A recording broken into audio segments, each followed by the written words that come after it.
बिस्मिल्लाहिर्रहमानिर्रहीम। अस्सलाम वालेकुम। Research methods and data analysis में आज हमारा लेक्चर नंबर 6 है। इस लेक्चर में हम देखेंगे कि हम कैसे अपने अपनी रिसर्च के लिए रिसर्च पेपर्स या थीसिस अपना लिटरेचर किस तरह सर्च कर सकते हैं। जब भी आपने कोई स्टडी करनी है आपने उसमें लिटरेचर को ज़रूर स्टडी करना पड़ेगा आपको, अपने टॉपिक की क्लैरिटी के लिए, अपनी जो मेथोडोलॉजी सेट करने के लिए।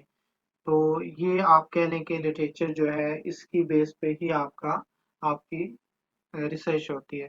कुछ आपके न्यूनेस तो होती है लेकिन ज़्यादातर आइडियाज़ प्रीवियस रिसर्चेस से ही मिलते हैं आपको। तो सबसे पहले है कि what is literature review. It is a process of extraction of suitable information from previous researches for your research. आपकी रिसर्च के लिए जो भी आप प्रीवियस रिसर्चेस से सूटेबल इंफॉर्मेशन लेते हैं उस प्रोसेस को आप क्या कहते हैं, लिटरेचर रिव्यू। लिटरेचर आपके पास क्या होगा, वो सारे के सारे डॉक्यूमेंट्स जो आपने प्रीवियस जो है रिसर्चेज या प्रीवियस जो भी डॉक्यूमेंट्स होंगे वो लिटरेचर होगा आपके पास सारा, और उसको आप रीड करके समरी लिखेंगे, वो आपके पास उसको आप क्या नाम देते हैं, लिटरेचर रिव्यू का नाम देते हैं। जैसा कि मैंने आपको असाइनमेंट दी कि आपने अपने रिसर्च पेपर के ऊपर समरी बनानी है, तो वो समरी आप अभी तो वैसे समरी बना रहे हैं, उसके बाद आपको असाइनमेंट मिलेगी कि आप लिटरेचर रिव्यू लिखें। तो वो मैं आपको डिस्कशन क्लास में बता दूंगा। तो लिटरेचर रिव्यू आपके पास क्या है, प्रीवियस रिसर्चेस से जो आप इंफॉर्मेशन एक्सट्रैक्ट करते हैं वो आपके पास लिटरेचर रिव्यू होगा। फंक्शंस क्या है लिटरेचर रिव्यू के, ये किस चीज़ में हेल्प करता है हमें, सबसे पहले bring clarity and focus to your research problem. जो भी आपके पास रिसर्च प्रॉब्लम होगा, जो भी रिसर्च टॉपिक आपने सेलेक्ट किया होगा, अगर आप बार बार या डिफरेंट रिसर्चेज आप उसको स्टडी करते हैं तो आपको अपने टॉपिक या रिसर्च प्रॉब्लम के ऊपर क्लैरिटी आती जाएगी। उसके बाद है इम्प्रूव योर रिसर्च मेथोडोलॉजी। ये जब जब आप रिसर्च डिफरेंट रिसर्चेज पढ़ेंगे, रीड करेंगे, उसमें आपको डिफरेंट मेथोडोलॉजी नजर आएगी, आपको आइडिया हो जाएगा कि किस तरह मैं अपने रिसर्च में कौन सी मेथोडोलॉजी यूज करूं। Broaden your knowledge base in your research area. जो भी रिसर्च एरिया है उसमें आपको ये नॉलेज प्रोवाइड करता है, जैसे कि बताया कि ये अपने आपको आपके टॉपिक के बारे में क्लैरिटी देती जाती है। तो ये जैसे जैसे आपका नॉलेज बढ़ता जाएगा तो क्लैरिटी आती जाएगी। उसके बाद है कंटेक्चुअलाइज योर फाइंडिंग्स। ये है कि आपका वे ऑफ फाइंडिंग्स क्या है, रिजल्ट्स का आप किस तरह से रिजल्ट्स फाइंड करेंगे अपनी रिसर्च में। ये आपके पास फंक्शंस थे जो लिटरेचर रिव्यू के होते हैं, जो लिटरेचर से हमें हेल्प मिल सकती है। तो लिटरेचर रिव्यू किधर किधर से आ सकता है, इसके सोर्सेज क्या हैं। थ्री सोर्सेज मैंने लिखे हुए हैं, और भी काफ़ी हो सकते हैं। मैंने थ्री सोर्सेज जो लिखे हुए हैं मेजर, वो सबसे पहला क्या है, बुक्स। आपको बुक्स से काफ़ी ज़्यादा जो चैप्टर्स की फॉर्म में होता है नॉलेज, वो आपको नॉलेज मिल सकता है, प्रीवियस नॉलेज आप उनको यूज़ कर सकते हैं, आप बुक के एंड पे रेफरेंस दे दें। और उसके बाद आपको जर्नल्स, जर्नल्स क्या होते हैं जिसमें डिफरेंट रिसर्च पेपर्स, थीसिस या आर्टिकल्स पब्लिश होते हैं। वो मैं अभी आप दिखाता हूँ कि किस तरह का जर्नल होता है, वो भी ओपन करते हैं तो फिर आपको दिखाता हूँ। उसके बाद है इंटरनेट। ये जो बुक्स और जर्नल्स हैं ये आपको इंटरनेट पे के ऊपर ही आजकल अवेलेबल हैं। बुक्स वैसे पहले तो लोग क्या करते थे, लाइब्रेरीज में चले जाते थे और डिफरेंट और उधर से बुक्स को पकड़ा और उसमें से उसको रीड करते रहे और नॉलेज एक्सट्रैक्ट करके तो फिर उसको लिखा। लेकिन आजकल क्योंकि इंटरनेट ज़्यादा चल रहा है, इंटरनेट ही चलता है, उसके ऊपर ही बुक्स मिल जाती हैं, जर्नल्स भी मिल जाते हैं, जर्नल से रिसर्च पेपर्स वगैरह, थीसिस वगैरह मिल जाते हैं। तो क्या करते हैं लोग, इंटरनेट को ही यूज़ करके लिटरेचर को सर्च कर सकते हैं। तो सबसे पहले आप क्या करें, कोई भी किसी भी ब्राउज़र में आप गूगल ओपन कर लें। ये मैंने गूगल ओपन कर लिया ब्राउज़र में। तो लास्ट टाइम जो हमने रिसर्च टॉपिक के प्रोसेस में एक टॉपिक बनाया था, वो उसी को मैं सर्च कर लेता हूँ। वो मेरे पास क्या था, impact of resources on on software success. इसको मैंने ओपन कर लिया तो ये सबसे पहले आ गया scholarly articles for impact of resources on software success. ये मैं अभी नहीं ओपन कर रहा, ये क्योंकि ये गूगल स्कॉलर का लिंक होता है। गूगल स्कॉलर का मैं बाद में बताता हूँ, सबसे पहले ये मुझे नीचे जो नज़र आ रहे हैं इनके ऊपर देख लेते हैं कि क्या ये ओपन होता है या नहीं होता। तो ये आपको ऊपर थोड़ी सी ये जर्नल की इंफॉर्मेशन या वेबसाइट की कह लें इंफॉर्मेशन नजर आ रही है। तो ये लिंक स्प्रिंगर का है। स्प्रिंगर क्या है? ये एक जर्नल है। उसके बाद ये www.researchgate.net नजर आ रहा है। ये रिसर्च गेट क्या है? इसमें डिफरेंट स्कॉलर्स क्या करते हैं, अपने रिसर्च पेपर्स अपलोड कर देते हैं। और ये इस तरह के ये नीचे भी रिसर्च गेट का ही है। तो आप क्या करें, हमने अगर ये impact of resources on success of software project, ये हमने अगर ओपन करना है, इसको मैं ओपन करके देखता हूँ कि ये ओपन होता है या नहीं। कुछ जर्नल्स ने क्या किया होता है कि कुछ पेपर्स ओपन होते हैं और कुछ कहते हैं कि वो बाय करें, हमसे खरीद लें। तो फिर ये वो एब्स्ट्रैक्ट इस तरह दे देते हैं। एब्स्ट्रैक्ट आ गया, आपने एब्स्ट्रैक्ट पढ़ लिया, नीचे कीवर्ड्स भी आ गए। तो स्प्रिंगर एक अच्छा जर्नल है। इसमें से अगर आप पेपर लेते हैं तो वो अच्छे ही होंगे। तो आप क्या करेंगे, इसमें को एब्स्ट्रैक्ट को पढ़ेंगे। आपको अगर लगता है कि ये मेरे काम का है, पेपर मेरे टॉपिक से रिलेटेड है, तो आप ये नीचे देखें, उसने ये दिया हुआ है इस तरह। लेकिन ये सारा नहीं है, बस ये उसने इतना दो अढ़ाई सेक्शन दिए हुए हैं और आगे ये कह रहा है कि बाय फिजिकल बुक को या बाय पेपर, ये बाय पेपर पीडीएफ। और ये कितने का है? 234 यूरो का है। यहाँ बुक जो है वो इतने की है और ये 24 यूरो का है। तो मैं अगर इसको बाय पेपर पीडीएफ कर भी लेता हूँ, तो ये इसको मुझे पे करना पड़ेगा, फिर ये ओपन होगा। इसका एक तरीका है, अगर हम देखते हैं, सारे तो नहीं उसके ऊपर होते, लेकिन कुछ पेपर जो हैं वो ओपन हो जाते हैं। वो क्या है? आपके पास है एक साइंस हब है, इसके नाम से है। इसको अगर हम ओपन करें, असल ये जो है हमारे पास वो क्या है, SCI/HUB.TW। तो ये क्या है, इसमें ये हमें प्रोवाइड करता है। जो पेपर्स होते हैं, पेड होते हैं, वो हमें इसमें से अक्सर मिल जाते हैं, अक्सर नहीं भी मिलते। तो और भी वेबसाइट्स हैं, वो मैं आहिस्ता आहिस्ता आपको बताऊंगा कि किस तरह आप कोई भी रिसर्च पेपर या थीसिस जो पेड हो वो हासिल कर सकते हैं। तो मैंने क्या किया, उसका लिंक कॉपी करके, इसका लिंक कॉपी करके इसमें आके इसमें पेस्ट कर दिया। ओपन करके देखता हूँ कि ओपन होता है या नहीं होता। तो ये ओपन होने लग गया। ये पूरा वॉल्यूम था, पूरी बुक थी, उसके अंदर हमें पेपर मिलेगा। मैंने ऊपर रिसोर्सेज के सर्च किया रिसोर्सेज, तो ये 687 पेज पे हमें मिलेगा ये research paper, impact of resources on success of software project. ये तो पूरा वॉल्यूम हमें मिल गया ना। इसमें डिफरेंट जो रिसर्च पेपर्स होते हैं, ये वॉल्यूम क्या है और इसमें आर्टिकल किस पेज पे है, ये या रिसर्च पेपर किस पेज पे है, 687 पे है। तो इसको अगर मैं सर्च करता हूँ सारे को जो सिलेक्ट किया हुआ है, तो देखते हैं ये ओपन होता है या नहीं होता। ये देखिए, मैंने उधर से सर्च किया, तो ये तीन लोगों ने मिल के लिखा हुआ था। ये फर्स्ट है, सेकंड पर्सन है, ये थर्ड ऑथर है। First author, second author, third author. First author ये वन जिसके आगे लिखा हुआ है, ये उसकी इंफॉर्मेशन है।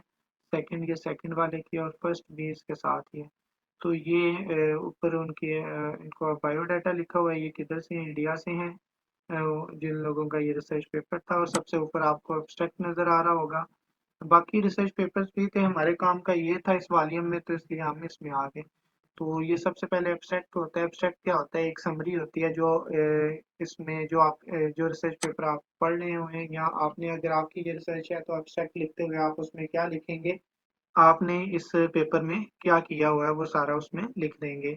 कीवर्ड्स है वो किस तरह लिखेंगे, वो आहिस्ता आहिस्ता जब जैसे जैसे हम रिसर्च पेपर्स या आर्टिकल या थीसिस राइटिंग की तरफ जाएंगे, तो उसमें सारी चीज़ें बताता जाऊंगा कि किस तरह आपने एब्स्ट्रैक्ट लिखना है। उसके नीचे कीवर्ड्स नज़र आ रहे हैं, इसमें उस आपको पता चल रहा होगा कि सॉफ्टवेयर प्रोसेस या प्रोजेक्ट मैनेजर की बात की गई है, सॉफ्टवेयर इंजीनियरिंग की बात की गई है, प्रोजेक्ट मैनेजमेंट की बात की गई है, सॉफ्टवेयर क्वालिटी की बात की गई है, और डिफेक्ट मैनेजमेंट की बात की गई है। तो ये आपके पास है। और इंट्रोडक्शन है, फर्स्ट सेक्शन है, और उसके बाद रिलेटेड वर्क्स, इसमें लिटरेचर को डिस्कस किया गया है। जैसा कि मैंने बोला था, बताया था कि अगर आपके पास थीसिस आ जाता है, तो फर्स्ट आपके पास क्या होता है, इंट्रोडक्शन का होता है, सेकंड क्या होता है, लिटरेचर रिव्यू का होता है। तो ये रिलेटेड वर्क आपके पास लिटरेचर्स ही हैं। इसमें आप देख सकते हैं कि ये ऑथर्स के नेम और आगे उनके वो बताया हुआ है कि क्या उसने क्या बोला, ये फलां ऑथर ने क्या क्या बोला। उसके बाद थर्ड चैप्टर या थर्ड सेक्शन आप कह लें, इसमें क्योंकि सेक्शन होगा, थर्ड सेक्शन आपके पास रिसर्च मेथोडोलॉजी का होगा। फॉर एम्पिरिकल स्टडी वो मेथोडोलॉजी बयान की गई है। उसके बाद केस स्टडी की गई है, उसमें कुछ टेबल्स भी हैं, इस टेबल्स एंड पे गिवन होंगे इसमें। अगर कुछ जर्नल्स कहते हैं कि साथ साथ ही टेबल आ जाए, हर एक जर्नल का अपना फॉर्मेट होता है, तो इसके शायद एंड पे हों, देखते हैं नीचे ये टेबल उसके साथ ही इंक्लूड है। तो ये नंबर ऑफ डेवलपर्स और ये इस तरह जो जो उन्होंने फैक्टर्स लिए, डिफेक्ट्स लिया, टाइम लिया, कॉस्ट लिया और सक्सेस लेवल उससे फाइंड किया। तो ये किसी ना किसी मॉडल को यूज़ करके उसने ये बनाया होगा। देखते हैं कोई मॉडल यूज़ किया, ये मॉडल नीचे ये बनाया हुआ है, सक्सेस लेवल इंडेक्स फाइंड किया हुआ है, किस तरह किया हुआ है उसने, जो दो चीज़ों को डिवाइड करके ये ग्राफ्स बनाए हुए हैं और एंड पे कंक्लूजन दिया हुआ है। कंक्लूजन भी एक समरी ही होती है, ये एब्स्ट्रैक्ट से एब्स्ट्रैक्ट शॉर्ट फॉर्म में होता है ज़्यादा। कंक्लूजन में इम्प्लीमेंटेशन और रिकमेंडेशन भी बता दी जाती हैं और एंड पे आपके पास रेफरेंस आ जाते हैं। तो ये था कि आपके पास आप किस तरह एक रिसर्च पेपर को ढूंढ सकते हैं। तो ये एक वॉल्यूम ओपन हो गया था। अगर वॉल्यूम ज़्यादातर वॉल्यूम नहीं ओपन होते, आपको वो एक स्पेसिफिक रिसर्च पेपर ही मिलता है जो आप फाइंड कर रहे होते हैं, जो आप इधर से ओपन करेंगे। अगर आप गूगल स्कॉलर से देखते हैं तो गूगल स्कॉलर क्या है, एक तो ये है कि अगर स्कॉलरली आर्टिकल्स आता है, ये कुछ टॉपिक्स के सामने आता है जो ज़्यादा फेमस होते हैं, कुछ के सामने नहीं आता। तो इसको अगर मैं ओपन करूं तो ये मुझे गूगल स्कॉलर की तरफ ले जाएगा। ये गूगल स्कॉलर जिसके आगे पीडीएफ लिखा होता है, आप ये पीडीएफ पे क्लिक करें तो इसकी आपको पीडीएफ फाइल मिल जाएगी। जिसकी नहीं मिलती उसको, वो शायद पेड हो, उसको आप उसी तरह जिस तरह मैंने बताया उस तरह फाइंड कर लें। ये आपके पास क्या है, गूगल स्कॉलर। अगर आपने इसको ओपन करना हो तो किस तरह कर सकते हैं, गूगल पे जाएं, गूगल स्कॉलर लिखें, गूगल स्कॉलर लिखेंगे तो ये गूगल स्कॉलर के ऊपर क्लिक करके ये आपके पास आ जाएगा। इसमें आप क्या करें, अपने जो है वो टॉपिक लिखें, रिसर्च टॉपिक लिखेंगे तो वो इस तरह का आपके पास इंटरफेस आ जाएगा। इसमें सेटिंग भी आप कर सकते हैं कि आपने जो रिसर्च पेपर सेलेक्ट करना है वो किसी भी टाइम का हो, या कोई भी आप सेलेक्ट कर सकते हैं टाइम, या कस्टम डेट भी लिख सकते हैं। उसके बाद सॉर्ट बाय रेलेवेंस है, सॉर्ट बाय डेट है, डेट के हिसाब से करना है या आपने टॉपिक की रेलेवेंस के हिसाब से करना है। तो टॉपिक की, क्योंकि हमें टॉपिक चाहिए तो उसके हिसाब से ही करना चाहिए। तो ये हमारे पास ये है, सेव भी कर सकते हैं। साइटेड बाय ये क्या होता है ये बताता हूँ, डबल कॉमा क्या है। साइटेड बाय के कितने लोगों ने ये अपने रेफरेंस में इस पेपर को मेंशन किया है, ये इसका मतलब है कि 1314 जो है वो लोगों ने अपने रिसर्च में इसका रेफरेंस दिया है। रेफरेंस का मतलब क्या है कि जैसे ये मैं अभी बता रहा था कि एंड पे रेफरेंस आते हैं, तो वो रेफरेंस क्या है, उस बंदे ने जो दूसरे लोगों की रिसर्च पेपर्स में से कोई भी लाइन अगर ऐड की है अपनी रिसर्च में, तो वो एंड पे उसका रेफरेंस जरूर देगा। तो जो कितने लोगों ने इसको रेफर किया है वो कितने हैं, 1314। रिलेटेड आर्टिकल्स, इससे रिलेटेड आर्टिकल जो हैं वो इससे मिल सकते हैं। ऑल 11 वेरिएंट्स से ये जर्नल्स के वेरिएंट्स होंगे, उनमें से होगा। तो इम्पोर्टेंट इसमें से जो मैंने बताना था वो क्या है, ये साइट आप ये डबल कामा पे आएंगे, साइट नजर आएगा। इसको अगर आप क्लिक करते हैं तो ये इस तरह आपके पास ये साइट आ जाएगा। एमएलए ये हमारे पास क्या है, रेफरेंस है, रेफरेंस स्टाइल्स है। तो एमएलए स्टाइल है, एपीए स्टाइल है, शिकागो स्टाइल है, हार्वर्ड स्टाइल है, वैंकूवर स्टाइल है। ये तो तीन यूनिवर्सिटीज होंगी। एपीए स्टाइल आपके पास क्या है, ये इसको अगर आप सेलेक्ट करके कर लें, कॉपी करके अपने डॉक्यूमेंट के अंदर पेस्ट कर लें, तो ये आपके पास क्या है, Somers T M T dot M था, ये फर्स्ट आथर था। सेकंड आथर क्या है, निल्सन कॉमा के लिखा हुआ है। ये आथर नेम किस तरह लिखा होता है, इसके नेम के 3 वर्ड्स होंगे, ये जो है ये लास्ट होता है जो सरनेम होता है, और ये बाकी आ जाता है। और दो आथर थे, एंड लिखा हुआ है दरम्यान में, और निल्सन के। ये अगर आपके पास फॉर एग्जांपल आपका नाम है मोहम्मद अली, अगर आपका नाम है तो वो आपके पास क्या होगा, फर्स्ट नेम का सिर्फ एक ही लेटर आता है, फर्स्ट लेटर आता है। जो सर नेम होता है वो फुल होता है। अगर आपका name name for example Mohammad Ali है तो एम आ जाएगा और अली पहले आ जाएगा, अली कामा एम लिखा जाएगा। तो आगे लिखा हुआ है कि ये ब्रैकेट में लिखा हुआ है ईयर। ईयर आपके पास ये 2000 और जनवरी में ये पब्लिश हुआ है। ये मंथ कम ही लिखते हैं, अगर जनरल जनरल जो है वो रिक्वायर करे तो ये मंथ आता है, अदरवाइज नहीं लिखते। तो 2001 ये ईयर आ गया। उसके बाद क्या लिखा होता है, टॉपिक नेम। टॉपिक नेम आपके पास आ गया। टॉपिक के बाद आपके पास जर्नल नेम होता है। ये एक कॉन्फ्रेंस में पब्लिश है, इसलिए ये कॉन्फ्रेंस का रेफरेंस दिया हुआ है कि ये इस कॉन्फ्रेंस में 34th कॉन्फ्रेंस में जो है वो प्रेजेंट हुआ है। और ये IEEE जर्नल नेम है, तो ये इसमें पब्लिश हुआ है। सम टाइम इधर वॉल्यूम नेम और वो भी आ जाता है, जो पेज नंबर भी होता है और वॉल्यूम नंबर भी इसमें मेंशन होता है। तो एपीएस स्टाइल में आप ये देख सकते हैं कि आपका ऑथर नेम अगर एक है, दूसरा भी है, अगर तीसरा भी है तो आप क्या करेंगे, फर्स्ट आ जाएगा, फिर कॉमा आएगा, फिर सेकंड आएगा, फिर एंड आएगा, फिर थर्ड आ जाएगा, और फिर ईयर आएगा ब्रैकेट में। ईयर ईयर के बाद अगर आपने मैनुअल लिखना है तो इस तरह लिख सकते हैं। ईयर के बाद आपके पास टॉपिक आएगा, जो भी आपके पास टॉपिक होगा वो पूरा टॉपिक लिख लेंगे, उसको इटैलिक या बोल्ड नहीं करना आपने। जर्नल नेम इटैलिक होगा। नेक्स्ट मजीद हम देखेंगे कि किस तरह हम सर्च कर सकते हैं। तब तक अपना ख्याल रखिएगा। अल्लाह हाफिज।